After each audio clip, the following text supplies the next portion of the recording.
All right, welcome back to the masterclass. In this video, I'm going to show you about the shortcut tab inside of Ecamm Live Preferences. So let's take a look at it. If you need to get to the Preferences tab, just go over to Ecamm Live in the top left top bar menu and then click on Preferences, and that will open up the preferences for Ecamm Live. So let's head over to the Shortcuts tab and let's see what we have here. Essentially, this is basically automations for you to trigger certain events that happen when you do certain types of things inside of Ecamm Live. So as you can see here, it says automatically trigger a Mac OS shortcut when, and one of 5 different things that happens. The first one is when you open up Ecamm Live.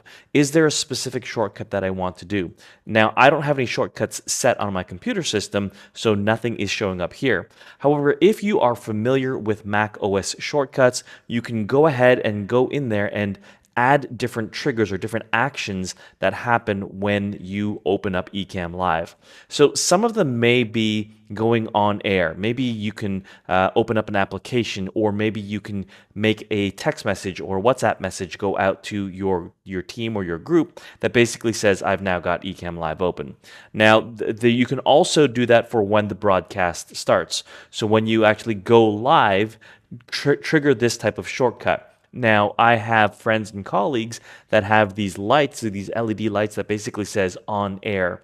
So for example, what they have done is they've set a shortcut inside of Mac OS that says, all right, turn this light on. Now, they've triggered it from this when the broadcast starts. So now they go into Ecamm Live, they go into start new broadcast, and boom, that on-air light turns on. So this is some of the cool stuff that you can do with that. Now, obviously, when the broadcast finishes, you can create another shortcut that says turn that LED light off. Or when Ecamm Live quits, when you're actually shutting the application down, maybe you set it to trigger and shut down all the lights in your studio, or when a super chat arrives on a YouTube live stream, then you do something else. Maybe you can trigger some lights or sequences or something that happens in the background.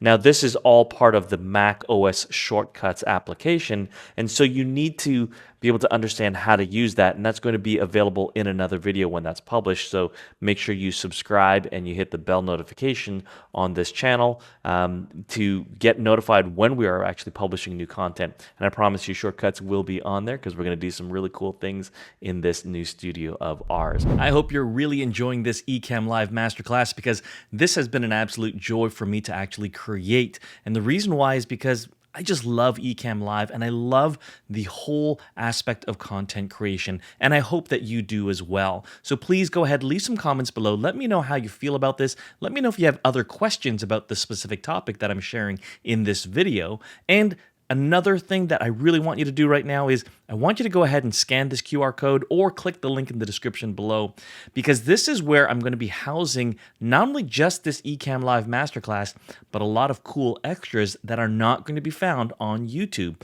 So you have to register for absolutely for free in order to grab this content. It's in my member portal. So go ahead, scan the QR code or click the link in the description, and I will see you on the other side. Now, back to the regular show.